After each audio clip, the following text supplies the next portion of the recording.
Hey, I thought I would do a short video. I thought I was done for the morning. Um, but there were some things I thought about because I spent so many years in academia at a lot of different community colleges and universities because I love to learn, right? Which is processing information. And I know that, particularly when I was a child, one of the things I had to figure out is how were they programming these people to go in reverse, or if you will, run an entropic program, run a parasitic program, which are essentially draining their own battery and the battery in others, right? That's a fractalite mind virus, okay? Because they want to essentially run split personalities, or if you will, create an identity disorder. That's really the bottom line. Create an identity disorder through trauma. But what I wanted to talk about shortly here was just some things that I experienced as a result of why it was when I'm here, I was spending so much of my time collecting data, processing data, number crunching an enormous amount of stuff, okay? I mean, just moment after moment after moment, day after day after day after day after day. So one of the things that I thought about, and this is particularly true in sort of sharing with you something that I became aware of, which was Thunderbolts Project. And as one of the scientists described it on one of the videos that they put up, was how when you look at the mathematicians and the physicists, for example, at Oxford, Cambridge, Harvard, Yale, MIT, etc., right, is they essentially want the best, brightest minds going down rabbit holes that are dead-end streets, okay? They don't want these scientists that have enormous creative ability, that have enormous amount of passion and drive to learn and use what they learn to understand the universe that they live in. So when you're using math in now time to try and figure out something that's already happened, that's reverse engineering the universe, okay? So the guy at Thunderbolts was saying, listen, these mathematicians that work at Harvard and Yale and Oxford that get all these Nobels, okay, are describing mathematically how they believe that the universe works, but it doesn't fit the way in which we experience it. No, it doesn't. Doesn't fit. So that's what they called fuzzy math. So I thought they don't use vortex mathematics or look at Maxwell's equations at the time in which I did that. So when you think about the energy that you want to use to experience what you experience by the energy that you're using to do it with, ask yourself, when I sit down, for example, I took an algebra course when I was in college, right? And so I realized that I'm having to solve all these problems using the math that they're giving me that I got to follow in order to describe the answer that they want me to solve, okay? So obviously these are very intensive, higher faculty driven exercises, if you will, to reverse engineering what they believe are questions that they have to provide the answers to the solutions that are driven by mathematical equations, okay? So what you begin to realize is, say, listen, why would I be spending all of my time to do that when I could be on a surfboard taking off on 50-foot waves to go be with the girl on the planet? Now, from an energetic point of view, which would you rather experience? Right? So you begin to realize why all the experiences that are data-driven, okay, that are experiences, we naturally would rather experience her than to go into one of these buildings, if you will, and go through their schools in which you're sort of held captive by the way they do things as a result of their consciousness, which is lower density. See? So when you already know that, then why are we doing that? Okay, so you wouldn't know that until you knew the future.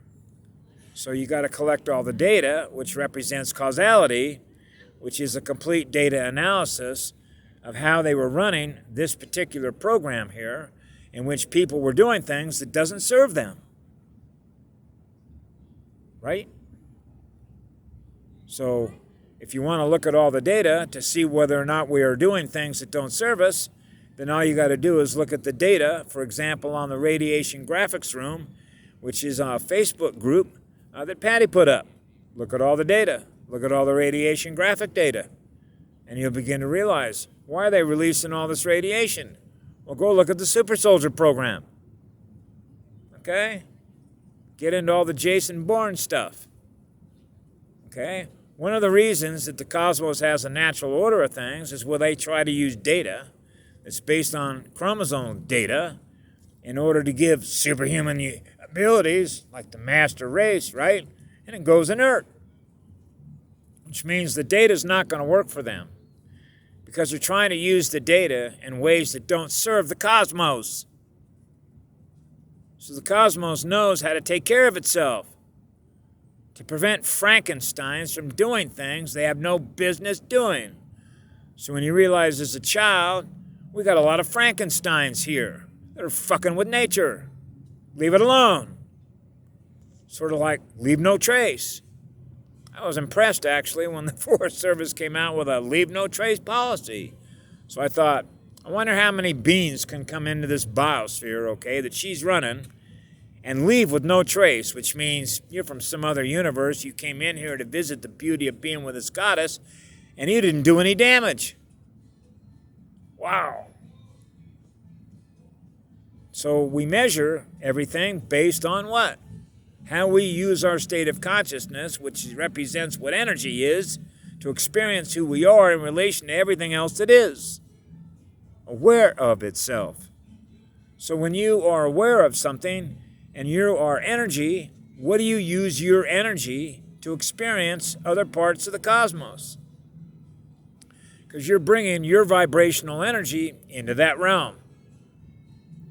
That's the advantage of analog. It allows you to adjust and adapt to the environment in which we find ourselves, using a spacesuit in which to experience it, in which we communicate who we are as a core vibration identity with the rest of everybody that's here. So in your first law, which is first light, which is what love is, it's easy. You always get a seat at the table, because you're not ever going to do any harm. So we don't have to worry about building a weapon system or a protection system in which to protect what love creates against those that want to destroy it. That's the battlefield here. So you sort of have to decide which side of the ledger, which side of the spectrum you want to hang out on. Higher density consciousness, lower density consciousness.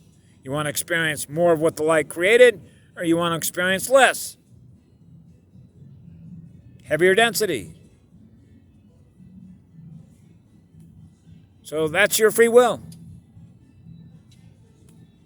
The pathway that you choose to learn through. So when you're learning through the light of what love is, that's easy to trust, because what you're learning through is somebody who's not ever going to hurt you.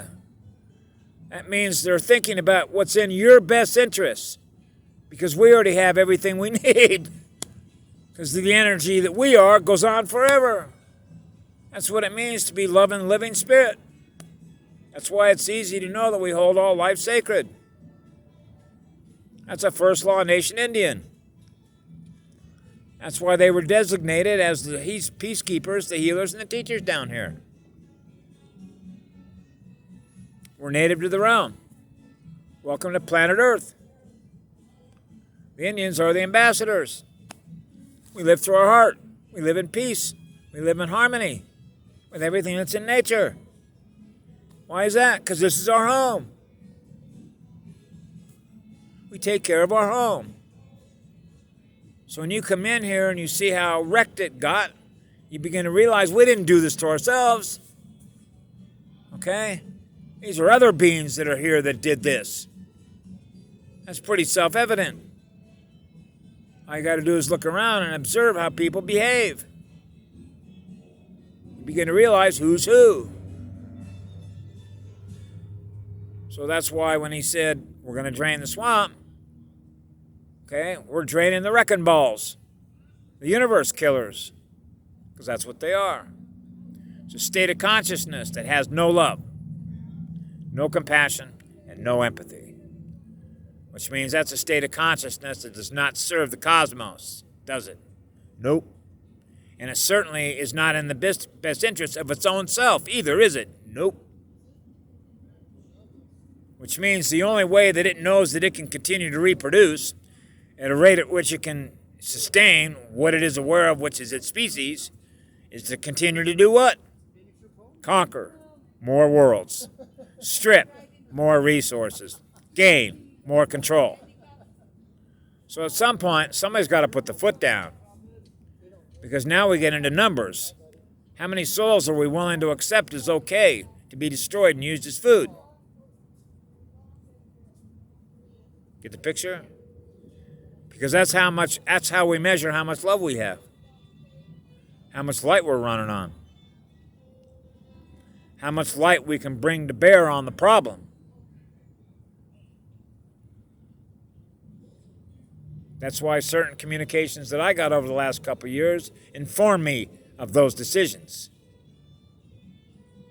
When Patty mentioned the Milky Way had been wiped twice, why would that ever occur? That's like wiping the record.